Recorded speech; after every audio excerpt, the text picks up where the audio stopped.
with the Chicago Bulls being without their starting backcourt for around 2 weeks, Coby will come back in a week. I want to talk about why this is a perfect opportunity for AK and Eversley to evaluate some long-term, probably overdue decisions. We're going to talk a little bit about that. We'll break down what the injuries mean and the opportunities they open up, both for players to stay and for players maybe to be moved. And we're going to preview tonight's game against the Orlando Magic. All that and more right after this.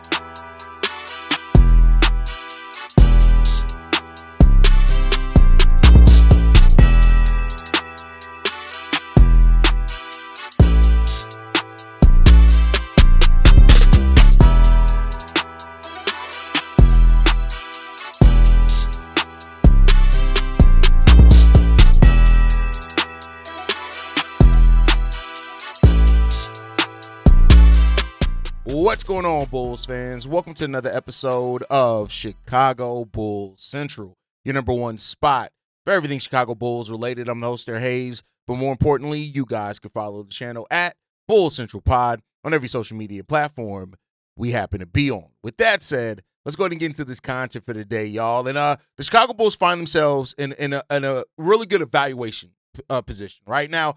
This isn't an evaluation based off losses and wins or anything like that. It's more based off, evaluating the opportunities that are ahead of them and really trying to take a look at what the best course of direction is going forward for them. As most Bulls fans know at this point, Josh Giddey is going to be out 2 weeks with his hamstring injury.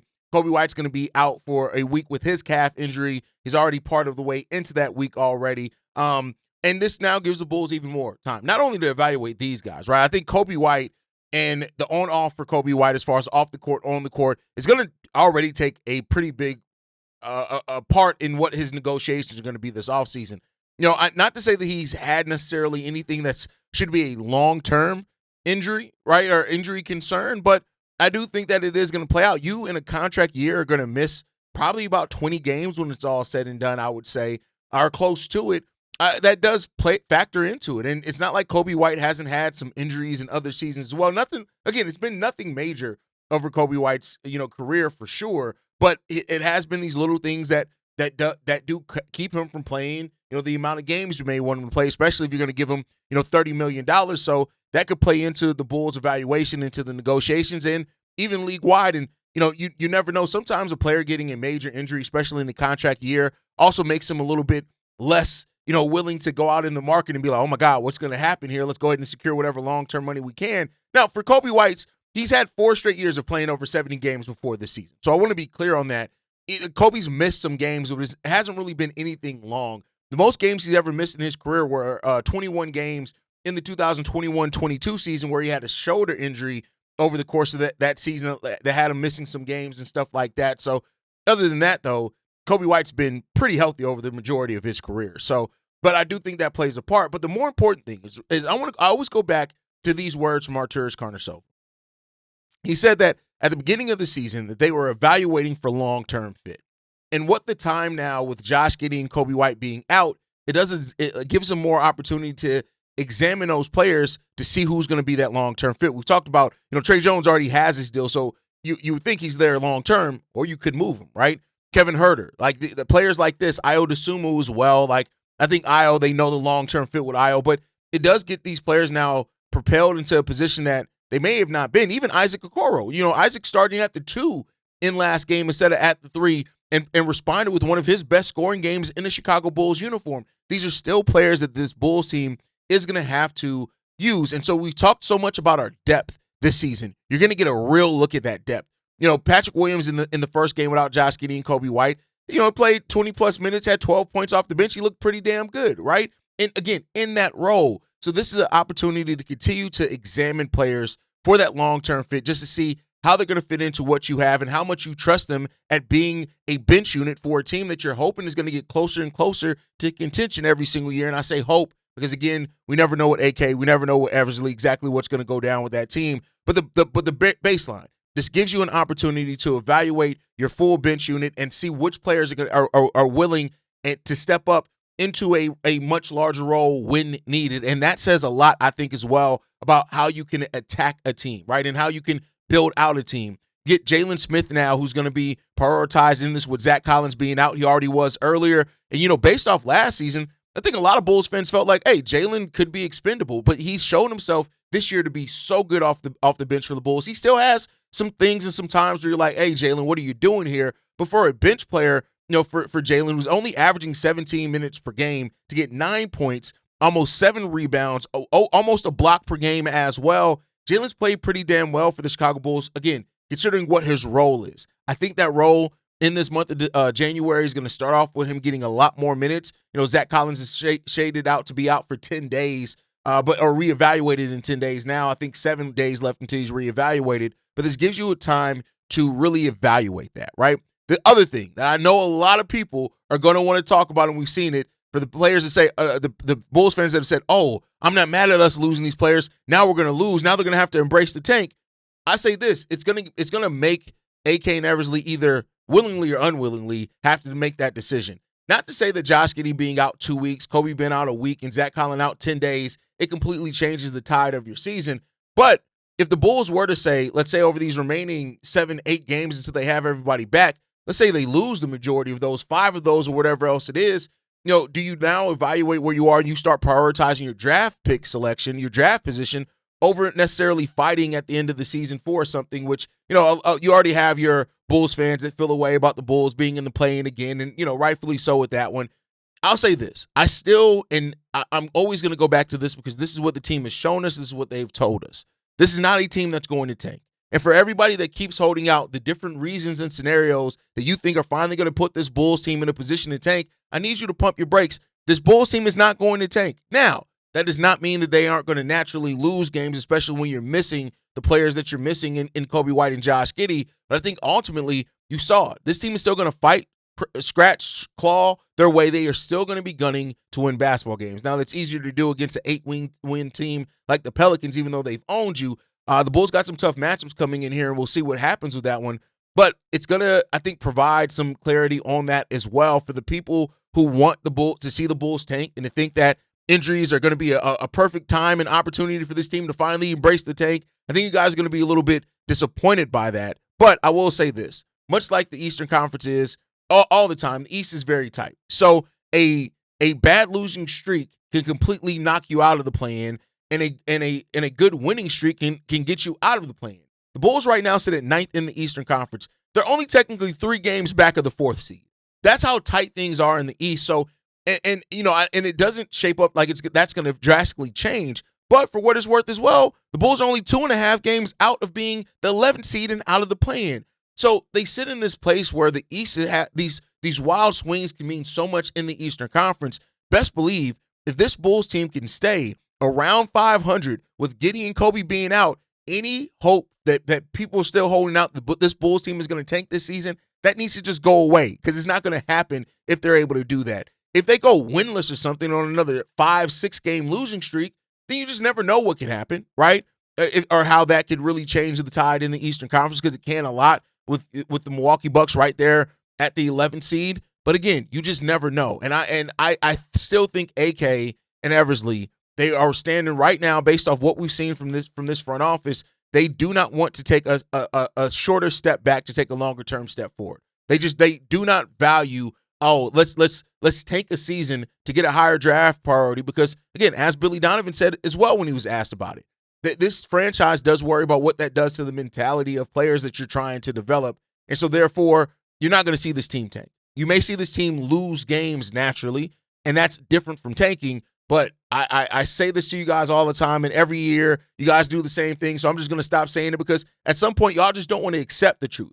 This Chicago Bulls team is not going to tank. And, for whatever that's worth, how much that frustrates people or whatever else, you got to deal with the reality of it. Until you get a new front office in here, this front office ain't tanking. Everything that y'all try to do to a covert tank, a forced tank by injuries, all that you said, you've been saying the same shit for the last 3 years and hasn't led to the Bulls tanking. This isn't about my agreements or disagreements with that. It's about the reality of where we are. This front office is not going to tank, and no matter how much you can wish, will, and pray that it's going to happen, it's probably not going to happen for this Bulls team that they are going to tank. So therefore, we'll see. Are they going to be forced to embrace the tank because you set yourself so far back with these injuries or not? We'll see what the record comes out in that. But with how tight the Eastern Conference is, I don't think AK is ever going to give up, and he will look at the play-in as being one of the youngest teams in basketball. He will still look at the play-in as being something of an accomplishment, which has its own factors into that, right? Now the problem, and then the last thing that I think that this, injury time, it allows the Bulls to really evaluate is what do you really have in trades, right? What do you have? Because I tell you what, Trey Jones, in the way that he stepped up as a starter, and for the number of teams that are looking for point guard help at the trade deadline, I tell you what, it gives you, it means that, hey, we may have more value in this than what you think. If Kevin Huerter continues to play well, you may have more value in that than what you think. I think that that's the thing that you have to look at too. Like, all these expiring contracts aren't going to be here. Now, that doesn't mean that AK is going to trade any of them at the trade deadline. I've tried to make sure that I always tell you guys that. I want to be clear here. We saw Alonzo Ball that had value at the trade deadline, and the Bulls got offered a first-round pick, an unprotected first-round pick. They didn't take it. They ended up trading him for Isaac Okoro in a straight-up one-for-one trade. So it's still that part of it. Like, yeah, you can use this for evaluation and to up the value of some of your trade pieces. Ideally, you would love for Nikola Vucevic to play better over this stretch where these guys are gone and maybe get back to being that 18 and 11 guy, to hope that it's going to help you. I don't think that it will, but to hope that it's going to help you move him at the trade deadline. You would love to see Patrick Williams continue to play this way, where maybe somebody calls at the trade deadline and says, hey, we're not going to give you a lot back for it, but that we'll take that P. Will contract off. You're going to be bad for a little while. We'll see if we can develop that P. Will kid. Those would be dreams for the Chicago Bulls. Do I think they're going to happen? Fuck no, I don't think they're going to happen, because, it does not seem like where the Bulls are right now and the assets that they have in Vooch and P. Will, some of the assets that I know Bulls fans want to move the most, doesn't seem like they're going to have the value. Now, some pieces that some Bulls fans may want to hold on to and some Bulls fans may want to see moved, those seem like the players that are going to have value. The Kevin Huerters, the Dosunmus, the Trey Jones, maybe even the Zach Collins, the Coby Whites. These are going to be the players that have the value more than likely leading into the trade deadline. But your hope, of course, is that maybe over this stretch, this 10-day to 2-week stretch that you're going to have of all these players having to step up into different roles, maybe they can make a team reconsider and say, hey, we're not going to, this first round pick is going to end up being in the 20s. We might as well send that off and see what we can develop in P. Will. Maybe, right? I'm not saying that that's a big case or a big chance of that, but your hope is that maybe over this case time you could do something like that. And so overall, we'll see, man. The trade thing with the Chicago Bulls still comes down to Arturas hasn't been very active in the trade market since coming to the Bulls. Of course, we had that initial trade deadline when he first came over and took over the team, where he moved Daniel Gafford and all those guys, when he getting Nikola Vucevic back. Then the following offseason, we got DeMar DeRozan, Alex Caruso, Lonzo Ball. We got those guys. And then there's been like shorter activity periods, right? Signing Andre Drummond a couple years later was a solid signing. We never really got to use him in the way that we wanted to because Lonzo never came back, but it is what it is there. You look at the Josh Giddey, Alex Caruso trade. Josh Giddey's a damn good player. And, while some Bulls fans are always going to try to reframe that to be what they want it to be for any given narrative, it was an okay trade, right? It was a good trade. I love Josh Giddey here. I think that it was more than okay, but I think generally the consensus is it was okay, but I think we're going to look back on this Josh Giddey trade and say it was great, and the Bulls ended up getting the best of that. And, both teams got what they needed out of that trade. Then you look at the DeMar DeRozan signing trade. We didn't get a lot back for that. We did get assets that we ended up including in a Zach LaVine trade that got us our own first-round pick back. And then the Zach LaVine trade, right? That we end up moving Zach LaVine back. We get the protections off our pick. We wouldn't have Noah Essling. We wouldn't have had a draft pick at all if it wasn't for us making that trade. And actually, because of where that trade pick, it wasn't in the top, and where that pick ended up landing, it wasn't in the top 10, so we're able to hold on to it. So it's been like this thing where AK's made trades, but they haven't really been great. I think when you look back on the Zach LaVine trade, it's better than what people were giving it credit for when it first happened. I think Trey Jones, Zach Collins, these guys have played really, Kevin Huerter, these guys have played really big roles. I think the sum of those parts were greater than what we just were getting out of Zach LaVine. I think it fit better. I think the depth aspect of it gets the playoff better for that one. It's unfortunate that Zach Collins hasn't been healthy the majority of the season, but I still think you see that in that trade actually ended up working. And so leave an open mind is what I'll say. Trades don't always have to be, you trade a player and we get one player back that production is going to equal what we sent out in that player. That's not how you always can win a trade. You look at where the Kings are now, both as a franchise and with their inability to move on from Zach LaVine. I don't think they're in a good a spot as where the Bulls were. even if you look at the pieces and say, I'm not as enamored with the pieces, the fact that you got the flexibility that you have now with being able to make moves in the summer of 2026, you don't have that if you don't move Zach LaVine. Now the Kings are dealing with that themselves. So, the Zach LaVine trade, looking back on it almost a year later, ended up being better than what I think people are giving it credit for. And not everybody's going to want to admit that, but it did work out better than people were giving it credit for. Now the question is that how many trades can AK make, or what moves can AK make that will actually end up paying off and working out in the long run for this team? You may not look like you won the trade on paper right away when it first happens, but in the long run, how much of that do you end up winning? And that's what the question is the bigger one when it comes down to. We wouldn't have Noah SNK. Say what you will about Noah not playing this year. I know people in the Derek Queen, we wouldn't have had an option at either one of them had we not made that Zach LaVine trade. And while people are saying like, well, all you got is your own first-round pick back, yeah, we got our own first-round pick back and protections removed off that going forward into the future. So, that gives the Bulls the flexibility to really continue to do some things, and that's what that trade really added, was long-term flexibility for the Chicago Bulls, as well as some immediate depth, which the Bulls did need and did end up working out for the Bulls. So we'll see what happens. With all that, and if AK has something else up his sleeve that can actually work out for the Bulls this trade deadline, and we'll see what happens there. But we do have a game tonight. This game is against the Orlando Magic. The Bulls will be hosting this game. The Magic are coming into this one with a 19-15 record on the season. They are 6th in the Eastern Conference. They're 5-5 in their last 10 games, though.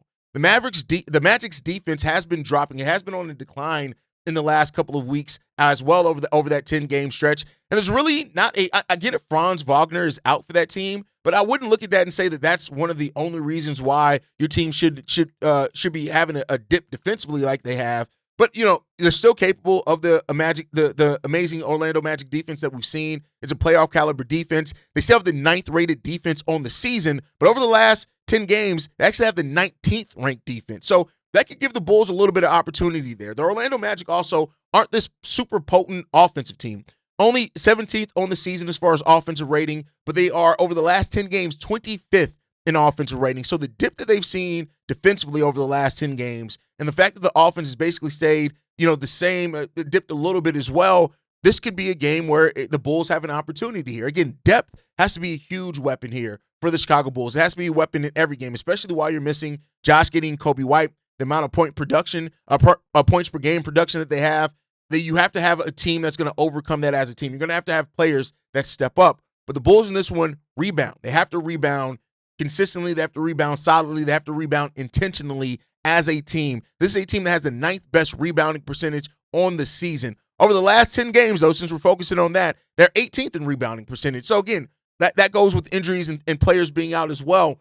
I'm not saying that this is going to be an easy game for the Bulls. I don't think that it is.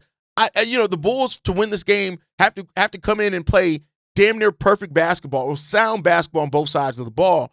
But as we've seen, this is a Magic team that as well has lost to some teams that they just should not have lost to as well over these last 10 games. So they are much like the Bulls and much like the other teams in the East. You can lose to any team on any given night. And Charlotte beat them 120-105. That's a loss that they had in this one. So, you can beat this team, but you have to play sound. The defense has to be locked in and commutative.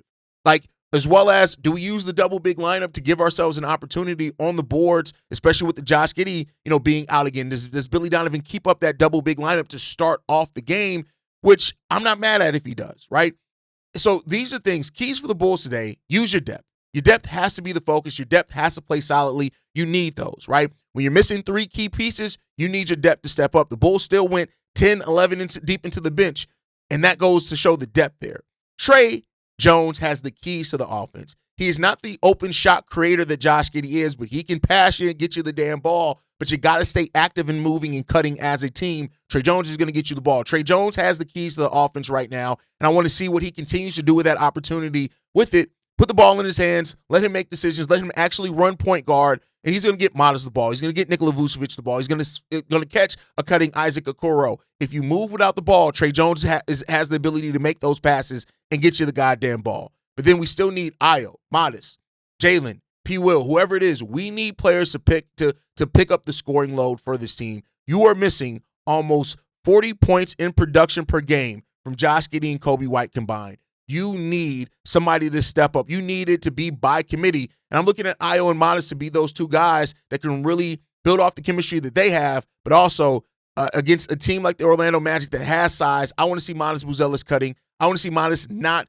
go into that thing where he gets in his head or gets into foul trouble. Play solidly. Modest plays solidly in this game. I'm not saying he's going to make or break the game with that alone, but that is what you want to see from a player that reportedly has the keys to the future of the franchise. Now is one of the opportunities that you have to show that you can carry that load at times when needed until you're ready to carry it full time. And so Modest, Ayo, I need to see big games from those guys as well. This isn't going to be an easy game for the Bulls, and it's going to be tough, and Billy Donovan's going to have to coach his ass off yet again. And we'll see if the Bulls are up for the test today. If they can make it 2 in a row, the first 2 full games without Josh Giddey and Coby White, let's see where they can do it. But that's going to do it for today's episodes. This next stretch is going to tell us a lot about this team. Not just the roster, not just about the front office, but about the direction of the team overall and whether Chicago is finally ready to stop chasing mediocrity and start building something sustainable with their team. Let me know what you guys think down below. Should the Bulls pivot, push forward, or should they finally lean on more of another reset? Make sure you guys are subscribed. Drop a like button if you enjoyed today's episode. Make sure you guys follow us at Bulls Central Pod on every social media platform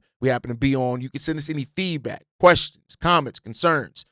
bullcentralpod@gmail.com. And then lastly, if you want to leave a text message and or voicemail for the mailbag, the number to do so, 773-270-2799. We are the #1 spot for everything Chicago Bulls related, but that is thanks to you, lovely and beautiful people. And like I like to end every episode on, go Bulls. Love you guys. See you right if you can, y'all. Peace. This has been a presentation of the Break Media.